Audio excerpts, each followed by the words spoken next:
आज हम करेंगे 12th क्लास की बुक फ्लेमिंगो के फर्स्ट चैप्टर को, जिसका टाइटल है the last lesson written by Alphonse Daudet. ये जो लेसन है सेट है उन दिनों में जब फ्रैंको प्रशियन वॉर हुई थी। फ्रैंको प्रशियन वॉर हुई थी 1870-71 में, जिसमें जो फ्रांस था वो डिफीट हो गया। प्रशिया ने उसको डिफीट कर दिया और उनका जो लीडर था प्रशिया का, उसका नाम था बिस्मार्क। तब प्रशिया के अंदर आते थे जर्मनी, पोलैंड और कुछ पार्ट्स ऑस्ट्रिया के। इस स्टोरी में हमें ये बताया जाता है कि उस वॉर में दो फ्रेंच डिस्ट्रिक्ट जिनका नाम अल्सास और लॉरेन थे, वो जीत लिए गए प्रशिया के द्वारा। जब वो प्रशिया के द्वारा दो डिस्ट्रिक्ट को जीत लिया गया, अल्सास और लॉरेन को, तो एक दिन उन्हें एक शॉकिंग न्यूज मिला कि in the schools of Alsace and Lorraine only German would be taught. मतलब उन्होंने इम्पोज कर दी, थोप दी उनके ऊपर अपनी लैंग्वेज। तुम्हें जर्मन ही सीखनी पड़ेगी, जर्मन ही बोलनी पड़ेगी और उनकी मदर टंग को हटा दिया जाएगा जो कि फ्रेंच है। तो जिस दिन ये शॉकिंग न्यूज आया कि उनके ऊपर जर्मन लैंग्वेज को थोप दिया गया है, इम्पोज कर दिया गया है, उस दिन लोगों ने कैसा रिएक्ट किया, लोग कैसा फील कर रहे थे, उस एक दिन की ये स्टोरी है। और ये जो स्टोरी है हमें बताई जाती है एक करेक्टर के द्वारा जिसका नाम फ्रेंच है।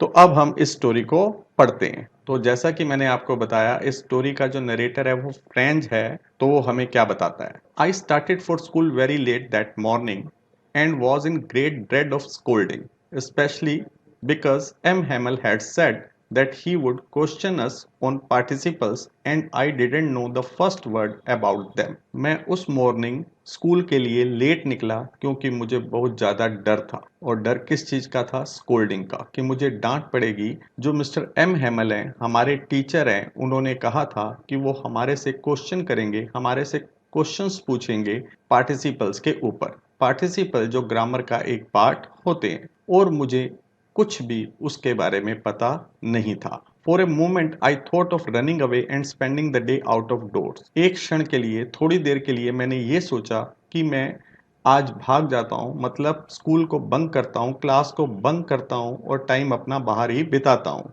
It was so warm, so bright, the birds were chirping at the edge of the woods, and in the open fields back of the sawmill, the Prussian soldiers were drilling. आज मौसम बाहर थोड़ा गर्म था, bright था, और जो birds थी वो चहचहा रही थी जंगल के किनारे। और ओपन फील्ड में एक सौ मिल के पीछे, लकड़ी काटने वाली जो मिल होती है उसके पीछे, जो प्रशियन सोल्जर्स थे वो प्रैक्टिस कर रहे थे। It was all much more tempting than the rule for participle. ये सारी चीजें बहुत ही अट्रैक्टिव थी, मुझे टेम्प्ट कर रही थी उनसे ज्यादा, रूल्स ऑफ पार्टिसिपल से ज्यादा। But I had the strength to resist and hurried off to school. लेकिन मेरे अंदर इतनी स्ट्रेंथ थी कि मैं इस इच्छा को रेजिस्ट कर लूं, दबा लूं, और मैं जल्दी से स्कूल के लिए निकल पड़ा। When I passed the town hall, there was a crowd in front of the bulletin board. जब मैं टाउन हॉल के पास से निकला तो बहुत ज़्यादा रश था, क्राउड था बुलेटिन बोर्ड के सामने। For the last 2 years, all our bad news had come from there. पिछले 2 सालों से जितने भी हमारे बैड न्यूज़ थे इसी बुलेटिन बोर्ड से आए थे। वो न्यूज़ कौन कौन से थे? The lost battles, the draft, the orders of the commanding officer, कि हम लड़ाई को हार चुके हैं, ये न्यूज़ भी इसी बुलेटिन बोर्ड से आया था। द ड्राफ्ट का न्यूज़, ड्राफ्ट क्या होता है? कोई गवर्नमेंट ऑर्डर देती है कि तुम्हें जाना ही पड़ेगा आर्मी में, तो उसको हम ड्राफ्ट बोलते हैं। और जो ऑर्डर था कमांडिंग ऑफिसर का, जो भी उस समय ऑफिस था, कमांड कर रहा था, उसका जो भी ऑर्डर था वो भी इसी बुलेटिन बोर्ड से ही आया था। And I thought to myself without stopping, और मैंने सोचा बिना रुके हुए, what can be the matter now, कि आज कौन सा मैटर होगा, आज कौन सा न्यूज़ आया होगा कि इतने लोग न्यूज़ को पढ़ रहे हैं, कौन सा बुरा न्यूज़ आज आया होगा। Then as I hurried by as fast as I could go, the blacksmith Wachter who was there with his apprentice reading the bulletin called after me, don't go so fast bub, you will get to your school in plenty of time. तब क्या हुआ, जब मैं जल्दी जल्दी school में जा रहा था, जो ब्लैकस्मिथ था, लोहार था, जो लोहे का काम करते हैं उसको ब्लैकस्मिथ बोलते हैं, जिसका नाम वॉक्टर था, जो वहां पर था अपने अप्रेंटिस के साथ, जिसको वो ट्रेनिंग देता होगा, काम सिखाता होगा, और वो क्या कर रहे थे? बुलेटिन को पढ़ रहे थे, न्यूज़ को पढ़ रहे थे। उस वॉक्टर ने मुझे पीछे से आवाज लगाई कि तुम इतनी तेज मत जाओ बेटे, तुम अपने स्कूल टाइम से पहुंच जाओगे। I thought he was making fun of me and reached M Hamel's little garden all out of breath. मैंने सोचा कि वो मेरा मजाक उड़ा रहा है, क्योंकि मैं तो पहले से ही लेट हो चुका था और वो ये कह रहा था कि तुम टाइम से पहुंच जाओगे। और मैं जल्दी जल्दी जाकर मिस्टर हेमल के गार्डन के पास पहुंच गया जो स्कूल के बाहर था, और मैं उस समय हाँफ रहा था। Usually when the school begin there was a great bustle which could be heard out in the street. Usually क्या होता था, जब स्कूल स्टार्ट होता था तो बहुत ही हलचल रहती थी, आवाजें आती थी जो बाहर स्ट्रीट में ही सुनाई दे जाती थी। वो तीन टाइप की साउंड थी जो बाहर सुनाई देती थी। The opening and closing of desk, lessons repeated in unisons very loud with our hands over our ears to understand better, and the teacher's great ruler rapping on the table. जो पहली sound आती थी वो आती थी opening and closing of desk, जो students थे वो डेस्क को खोलते थे, बंद करते थे। सेकंड जो साउंड आती थी लेसन रिपीटेड इन यूनिसन, जो बच्चे थे वो लेसन को रिपीट करते थे यूनिसन में, सब मिलकर इकट्ठा बोलते थे। इतनी तेज बोलते थे कि हमें अपने हाथों को अपने कानों पर रखना पड़ता था अच्छे तरीके से समझने के लिए। और जो थर्ड साउंड था वो ये आता था टीचर्स ग्रेट रूलर। टीचर के पास एक बड़ा सा डंडा था और वो उस डंडे को रैप करते रहता था, पटकते रहता था टेबल के ऊपर। ये तीनों आवाजें हमें बाहर से ही सुनाई दे जाती थी अक्सर। But now it was so still. लेकिन आज, अब इस समय बहुत ही शांति थी। I had counted on commotion to get to my desk without being scene.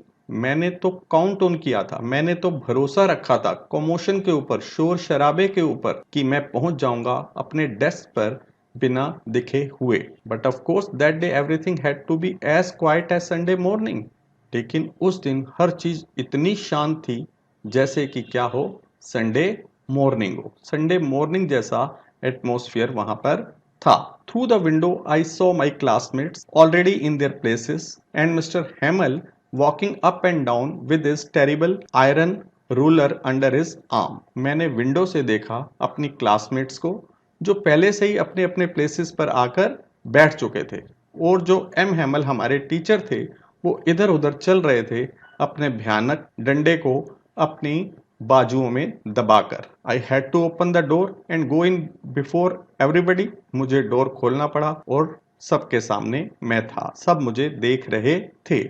You can imagine how I blushed and how frightened I was. तुम कल्पना कर सकते हो कि मैं कितना, मुझे शर्म आ रही थी और मैं कितना डरा हुआ था, क्योंकि मैं स्कूल के लिए बहुत लेट हो चुका था, सब मुझे ही देख रहे थे। But nothing happened. लेकिन उस दिन कुछ भी नहीं हुआ। M Hamel saw me and said very kindly. Teacher ने मुझे देखा और बहुत ही प्यार से बोले, go to your place quickly. अपनी जगह पर जल्दी जल्दी चले जाओ।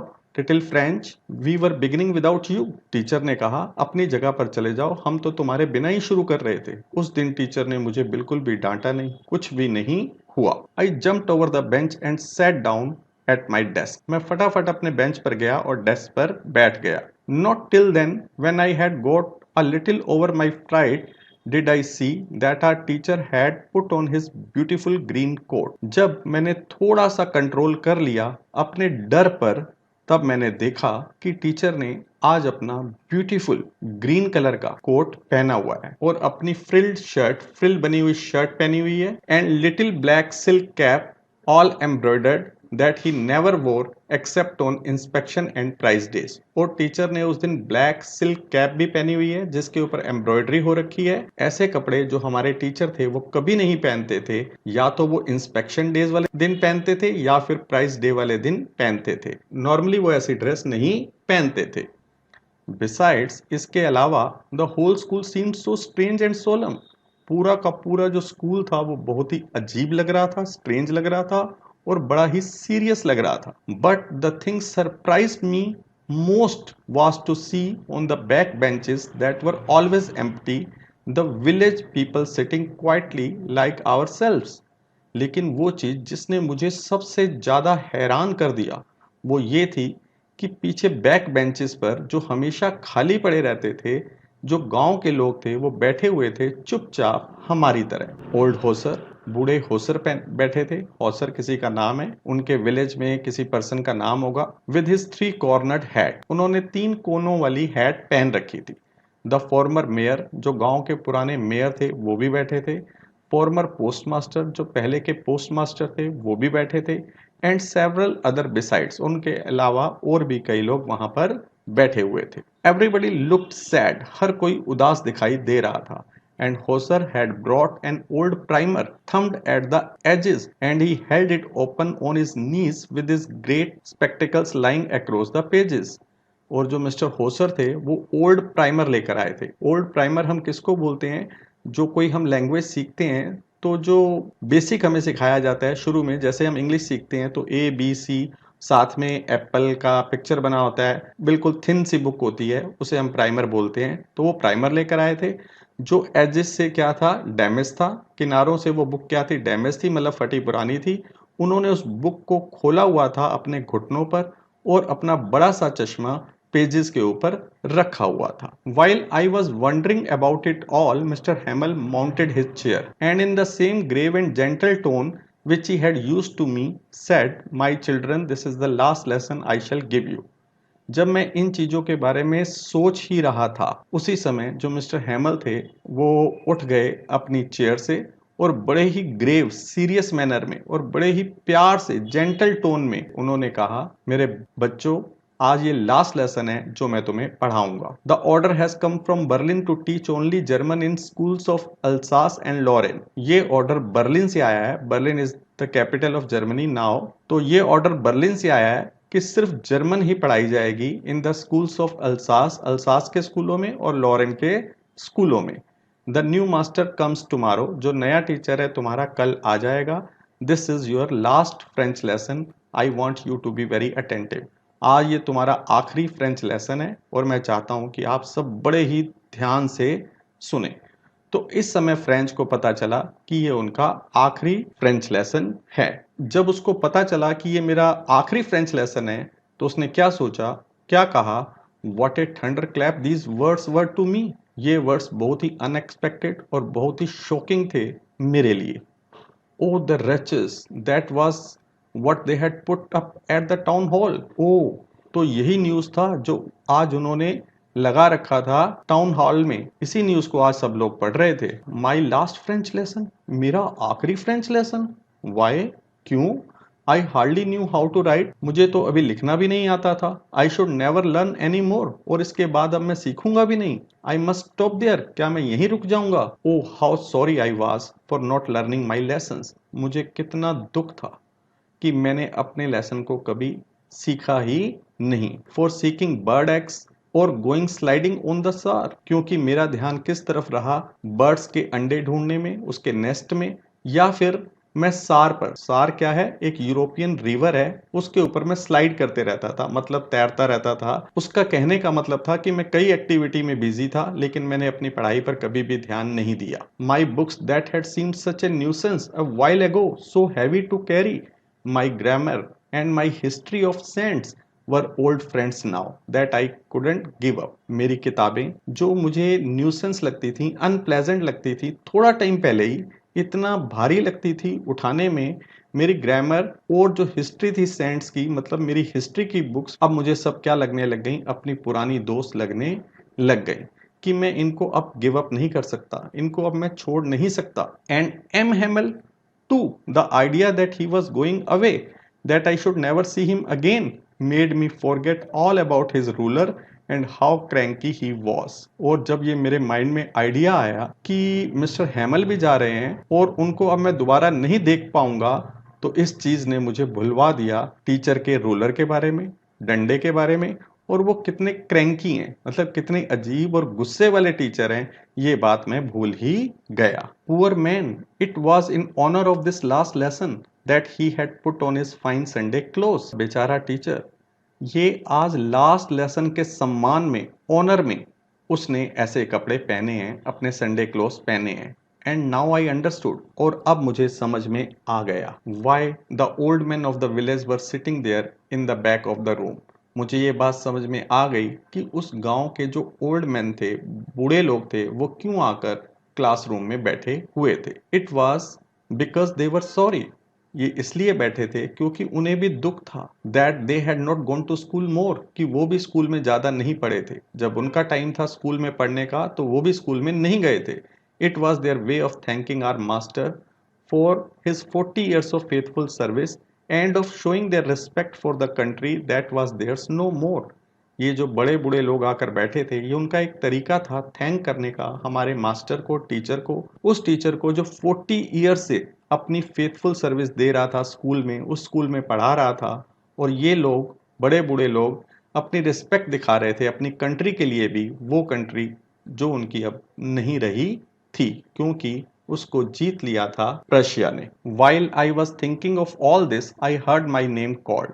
जब मैं इन सब बातों के बारे में सोच ही रहा था तो टीचर ने मेरा नाम पुकारा, मेरा नाम लिया। It was my turn to recite, अब मेरी टर्न थी वो रूल सुनाने की पार्टिसिपल के। What would I not have given to be able to say that dreadful rule for the participle all through, very loud and clear and without one mistake. French क्या कहता है कि मैंने कुछ भी दे दिया होता उन रूल्स को सीखने के लिए, ताकि मैं वो रूल बोल सकूं बिल्कुल प्रॉपरली, लाउड एंड क्लियर बोल सकूं, उसके लिए मैंने कुछ भी दे दिया होता कि मैं बिना मिस्टेक के बोल सकूं। लेकिन क्या हुआ, but I got mixed up on the first words and stood there holding on to my desk, my heart beating and not daring to look up. लेकिन मैं तो मिक्सअप हो गया, मैं कंफ्यूज हो गया पहले वर्ड बोलते ही, और मैं वहां पे खड़ा हो गया पकड़कर अपने डेस्क को। मेरा जो दिल था धड़क रहा था और मेरे अंदर हिम्मत नहीं थी कि मैं ऊपर टीचर की तरफ देखूं। I heard M Hamel say to me, I won't scold you little French, you must feel bad enough. मैंने सुना कि टीचर ने कहा कि मैं तुम्हें डांटूंगा नहीं लिटिल फ्रेंच, तुम्हें ही बुरा फील होना चाहिए। सी हाउ इट इज, देखो हालात कैसे हैं। Every day we have said to ourselves, bah I have plenty of time, I will learn it tomorrow. हर रोज हम अपने आप से कहते हैं हमारे पास बहुत टाइम है, प्लेंटी ऑफ टाइम है, और मैं कल से सीख लूंगा। And now you see where we have come out, और अब तुम देखो हम कहाँ आ गए हैं, हमारे पास कल है ही नहीं। That's the great trouble with Alsace, यही सबसे बड़ी मुसीबत है अल्सास के साथ, मतलब अल्सास के रहने वाले लोगों के साथ। She puts of learning till tomorrow, ये कल तक काम को टालते रहते हैं। शी जो वर्ड है यहाँ पर यूज किया गया है अल्सास के लिए, कई देशों के लिए शी वर्ड यूज किया जाता है, इंडिया के लिए भी शी वर्ड ही यूज किया जाता है। तो हम लोग कल तक काम को टालते रहते हैं। Now those fellows out there will have the right to say to you, क्या इन लोगों को अब अधिकार है तुम्हें कहने का, हाउ इज इट, अब देखो, you pretend to be Frenchman, तुम दिखावा करते हो कि तुम फ्रेंचमैन हो, and yet you can neither speak nor write your own language, ना तो तुम बोल सकते हो ना ही तुम लिख सकते हो अपनी ही लैंग्वेज को, तो तुम्हें क्या अधिकार है फ्रेंचमैन अपने आप को कहने का। But you are not the worst, लेकिन तुम बुरे नहीं हो सबसे, poor little French. We have all a great deal to reproach ourselves with, हम सबको अपने ऊपर ब्लेम लेना चाहिए, हम सबका इसमें दोष है। Your parents were not anxious enough to have you learn, तुम्हारे पेरेंट्स ने कभी चिंता नहीं की कि तुम कुछ सीख पाओ। They prefer to put you to work on a farm or at the mills so as to have a little more money, उन्होंने तो प्रेफरेंस दी तुम्हें किसी काम में डालने की, तुम्हें किसी फार्म में काम में लगा दें या किसी मिल में लगा दें, ताकि वो कुछ एक्स्ट्रा मनी कमा सके, उनके पास कुछ एक्स्ट्रा मनी आ सके। एंड आई, और मैं भी, मेरी भी गलती है, I have been to blame also, मुझे भी ब्लेम दो।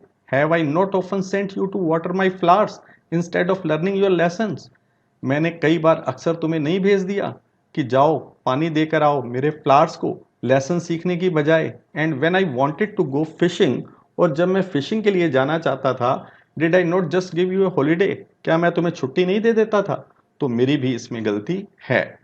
Then from one thing to another mister Hamel went on to talk of the French language, फिर एक के बाद दूसरी बात, और जो मिस्टर हैमल थे वो बातें करते रहे फ्रेंच लैंग्वेज के बारे में, उन्होंने फ्रेंच लैंग्वेज के बारे में काफी कुछ बोला। सेइंग दैट, उन्होंने कहा, it was the most beautiful language in the world, ये वर्ल्ड में सबसे ब्यूटीफुल लैंग्वेज है, द क्लियरेस्ट, सबसे ज्यादा क्लियरेस्ट है, और सबसे ज्यादा लॉजिकल है, the most logical, that we must guard it among us and never forget it, हमें इसकी सुरक्षा करके रखनी है अपने बीच में और कभी इसे भूलना नहीं है। Because when a people are enslaved as long as they hold fast to their language it is as if they had the key to their prison. जब किसी देश के लोग गुलाम हो जाते हैं, एनस्लेव हो जाते हैं, जब तक वो अपनी लैंग्वेज को पकड़े रहते हैं, अपनी लैंग्वेज को भूलते नहीं है, तो समझ लेना उनके पास एक चाबी होती है, की होती है जेल की। क्योंकि जब तक वो अपनी लैंग्वेज बोलते रहेंगे उनकी आइडेंटिटी अलग से बनी रहेगी। जब तक तुम फ्रेंच बोलते रहोगे तो तुम्हारी फ्रेंच मैन की जो आइडेंटिटी है वो बनी रहेगी। अगर तुमने जर्मन बोलना स्टार्ट कर दिया तो तुम्हारी फ्रेंच मैन की आइडेंटिटी खत्म हो जाएगी। तो इसलिए अपनी आइडेंटिटी, अपनी पहचान बनाए रखने के लिए तुम्हें फ्रेंच लैंग्वेज को बोलते रहना चाहिए। Then he opened a grammar and read us our lesson. उसके बाद उन्होंने ग्रामर की बुक खोली और हमें हमारा लेसन पढ़ाया। I was amazed to see how well I understood it. मैं हैरान था ये देखकर कि मुझे कितने अच्छे तरीके से समझ में आ रहा है। ये सोचकर मैं हैरान था। All he said seemed so easy. जो भी टीचर ने बोला वो बिल्कुल इजी लग रहा था, आसान लग रहा था। I think too that I had never listened so carefully and he had never explained everything with so much patience. मैंने ये भी सोचा कि शायद मैंने टीचर को इतने ध्यान से कभी सुना ही नहीं और टीचर ने भी कभी एक्सप्लेन नहीं किया इतने पेशेंस के साथ। It seemed almost as if the poor man wanted to give us all he knew before going away. ऐसा लगता था कि जो टीचर है हमें पूरी नॉलेज दे देना चाहता है जितनी भी उसके पास है जाने से पहले, and to put it all into our heads at one stroke. और सारी नॉलेज हमारे हेड में डाल देना चाहता है एक ही झटके में। After the grammar we had a lesson in writing. Grammar के बाद हमें राइटिंग का लेसन दिया गया। That day, M. Hamel had new copies for us, written in a beautiful round hand, France, Alsace, France, Alsace। उस दिन जो हमारे टीचर एम हैमल थे हमारे लिए नई कॉपीज लेकर आए थे और उन कॉपीज के ऊपर ब्यूटीफुल तरीके से लिखा हुआ था बाहर France Alsace, France Alsace. They looked like little flags floating everywhere in the school room, hung from the rod at the top of our desk. वो जो कॉपियां थी हमें ऐसे लग रही थी लिटिल फ्लैग्स, जैसे छोटे छोटे झंडे, फ्लैग्स जो उड़ रहे हैं हर जगह हमारे स्कूल रूम में। हंग फ्रॉम द रोड, जो रोड से टंगे हुए हैं हमारे डेस्क के ऊपर। उन्हें ऐसा क्यों लग रहा था? क्योंकि उनके अंदर पैट्रियोटिक फीलिंग आ गई थी, देशभक्ति की भावनाएं आ गई थी। You ought to have seen how everyone set to work and how quiet it was। तुम्हें देखना चाहिए था कि सब कैसे काम पर लगे हुए थे और कितनी उस दिन शांति थी। The only sound was the scratching of the pens over the paper। जो एक सिर्फ आवाज आ रही थी वो पेन को स्क्रैच करने की आ रही थी पेपर के ऊपर। Once some beetles flew in। एक टाइम पे क्या हुआ, क्लास में कुछ बीटल्स उड़कर क्लास में आए, मतलब फ्लाइंग इंसेक्ट होते हैं जो उड़ने वाले कीड़े होते हैं, वो अंदर आए। But nobody paid any attention to them. लेकिन किसी ने उनकी तरफ ध्यान भी नहीं दिया। Not even the littlest one. छोटे छोटे बच्चों ने भी उनकी तरफ ध्यान नहीं दिया। Who worked right on tracing their fish hooks as if that was French too. जो बच्चे थे वो किस में बिजी थे? ट्रेस करने में। किसको ट्रेस कर रहे थे? फिश हुक्स को। जो मछली पकड़ने वाली हुक होती है वो बना रहे थे, मतलब फिश हुक को ट्रेस कर रहे थे ड्राइंग के लिए, और ऐसे कर रहे थे मानो वो भी क्या हो, फ्रेंच हो। On the roof the pigeons could very low.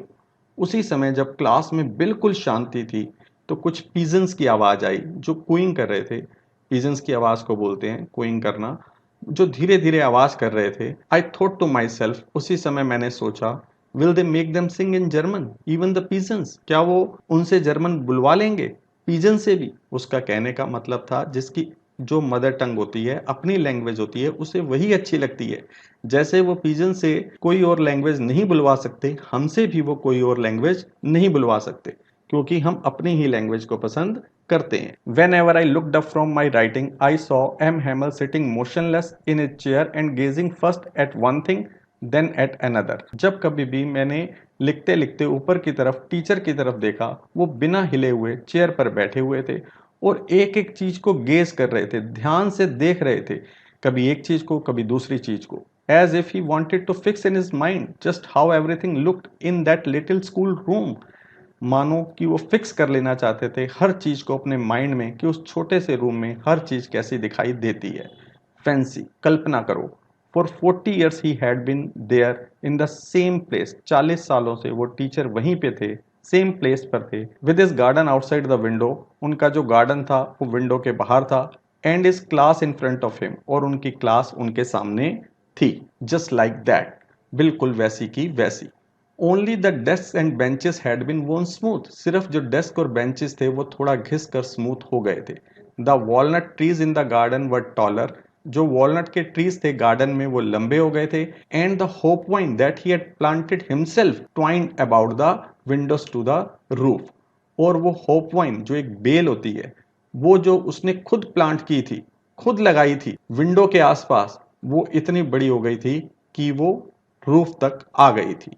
How it must have broken is heart to leave it all. आज टीचर का कितना दिल टूटा होगा इन सब चीजों को छोड़कर, मतलब इन सब चीजों को छोड़कर जाना है. पुअर मैन, बेचारा हमारा teacher. To hear his sister moving about in the room above, packing their trunks for they must leave the country next day. आवाज आ रही थी कि उसकी जो सिस्टर थी टीचर की, वो सामान को इधर उधर कर रही थी, पैकिंग कर रही थी, मतलब अपने लगेज को, क्योंकि उन्होंने कंट्री को छोड़ देना है अगले दिन. वो अगले दिन इस कंट्री को छोड़कर जा रहे हैं. But he had the courage to hear every lesson to the very last. लेकिन आज भी टीचर में हिम्मत थी कि उसने सब लेसन्स को सुना आखिरी तक. After the writing we had a lesson in history. और राइटिंग के बाद हमने लेसन पढ़ा हिस्ट्री का. And then the baby chanted ba be bi. और वो जो बच्चे थे अपने फोनेटिक्स के लेसन को पढ़ने लगे कि किसी वर्ड को कैसे बोलना है, वो पढ़ने लगे. Down there at the back of the room old Hauser had put on his spectacles and holding his primer in both hands. Class के अंदर जो मिस्टर होसर थे उन्होंने अपना बड़ा सा चश्मा पहन लिया था और उन्होंने अपने हाथों में प्राइमर को पकड़ा हुआ था, दोनों हाथों में, और स्पेल कर रहे थे लेटर्स को उनके साथ. You could see that he too was crying. तुम देख सकते थे कि मिस्टर होसर भी रो रहे थे. His voice trembled with emotions and it was so funny to hear him that we all wanted to laugh and cry. उनकी जो आवाज़ थी वो कांप रही थी इमोशंस के साथ, और वो इतना फनी लग रहा था उनको सुनकर कि हम हंसना भी चाहते थे और हम रोना भी चाहते थे. हंसना इसलिए क्योंकि उनकी आवाज़ थी बहुत ही फनी लग रही थी, और रोना इसलिए चाहते थे कि उस समय जो सर्कमस्टांसेस थी, परिस्थितियाँ थी कि उनका आखिरी लेसन था, उस वजह से वो इमोशनल हो रहे थे और रोना भी चाहते थे. Oh how well I remember it that last lesson. ओ कितनी अच्छे तरीके से मुझे याद है वो मेरा last lesson. All at once the church clock struck 12. उसी समय चर्च की जो क्लॉक थी, घड़ी थी, उसमें 12 बजने की आवाज आई. देन द एंजलस, उसके बाद एंजलस जो प्रेयर होती है क्रिश्चियंस की, वो स्टार्ट हुई. At the same moment the trumpets of the Prussian returning from drill sounded under our windows. उसी समय क्या हुआ, जो ट्रम्पेट्स था, ट्रम्पेट क्या होता है, इंस्ट्रूमेंट होता है, म्यूजिकल इंस्ट्रूमेंट जिसमें 3 बटन लगे हुए होते हैं और उसको प्ले किया जाता है बाय ब्लोइंग. तो वो ट्रम्पेट की आवाज आई जो पर्शियन सोल्जर का था. वो क्योंकि ड्रिल से वापस आ रहे थे, उनका ग्रुप वापस आ रहा था ट्रम्पेट को प्ले करते हुए, उनकी जो आवाज थी विंडो से हमें आने लगी. M Hamel stood up. M Hamel जो हमारे टीचर थे खड़े हो गए. वेरी पेल, बहुत ही पेल नजर आ रहे थे, उनका रंग पीला सा पड़ गया था. अपनी चेयर से वो उठे. I never saw him look so tall. उनको कभी भी मैंने इतना उदास नहीं देखा था, इतना अपसेट नहीं देखा था. और वो टीचर आगे क्या बोले, my friends said he I but something choked him. उन्होंने बोला मेरे दोस्तों, आगे वो कुछ बोलना चाहते थे, उन्होंने आई बोला, लेकिन वो रुक गए. उनका गला बंद सा हो गया, जैसे किसी चीज ने उन्हें रोक लिया. ही कुडंट गो ऑन, वो आगे बोल ही नहीं पाए. Then he turn to the blackboard, took a piece of chalk and bearing on with all his might he wrote as large as he could विव ला फ्रांस. तब वो बोर्ड की तरफ मुड़े, एक चौक का टुकड़ा लिया और जितनी ताकत, जितनी हिम्मत उनमें थी वो सब लगाकर उन्होंने लिख दिया बड़ा बड़ा, जितना बड़ा वो लिख सकते थे बोर्ड पर, विव ला France means live long France. Then he stopped and leaned his head against the wall. तब वो रुक गए और अपना सर झुकाकर लगा दिया दीवार के साथ. एंड विदाउट ए वर्ड, और बिना कोई वर्ड बोले हुए, he made a gesture to us with his hand. उन्होंने इशारा किया अपने हाथों से हमारे को. स्कूल डिसमिस हुआ, तुम सब जा सकते हो. तो स्टूडेंट, आपने ये देखा कि ये जो लेसन है इस बारे में है कि जब अचानक लोगों को पता चला एल्सास और लॉरेन के कि जो हमारी मदर टंग है दैट हैज बीन चेंज्ड और हमारे ऊपर थोप दी गई है जर्मन लैंग्वेज, तो उस दिन उनको कैसा फील हुआ। अगर वहाँ के लोगों को 3 पार्ट में बांटा जाए तो फर्स्ट था फ्रेंच, सेकंड उनके टीचर और थर्ड थे जो विलेज ओल्ड पीपल थे या विलेज पीपल थे। तो तीनों ने कैसा रिएक्ट किया जब उन्हें पता चला कि हमारे ऊपर थोप दी गई है, इम्पोज कर दी गई है जर्मन लैंग्वेज। सबसे पहले फ्रेंच, वो बहुत ही ज्यादा इमोशनल हो गया, उसे बड़ा ही दुख था कि मैंने अपने लेसन पर कभी ध्यान नहीं दिया। दूसरा जो टीचर थे मिस्टर एम हैमल, उन्होंने क्लास में सबको बताया कि जो फ्रेंच लैंग्वेज है वो बहुत ही ब्यूटीफुल, लॉजिकल, क्लियरेस्ट है, तुम्हें सबको इसकी सुरक्षा करके रखनी है, कभी इसको भूलना नहीं है। अगर तुम इसको नहीं भूलोगे तो समझ लेना तुम्हारे पास एक की होगी तुम्हारी यूनिटी की और लिबर्टी की, आज़ादी की और एकता की। और तीसरा जो विलेज पीपल थे उन्होंने कैसा रिएक्ट किया, वो स्कूल में आए, पीछे जो पड़े हुए खाली बेंचेस होते थे उन पर आकर बैठ गए। ये उनका एक तरीका था उस टीचर को थैंक बोलने का जो 40 ईयर से उस स्कूल में पढ़ा रहे थे, और वो रिस्पेक्ट दे रहे थे अपनी कंट्री को, उस कंट्री को जो अब उनकी नहीं रही थी। तो यहाँ पर ये लेसन एंड होता है। आई होप आपको अच्छे तरीके से ये लेसन समझ में आ गया होगा। अगर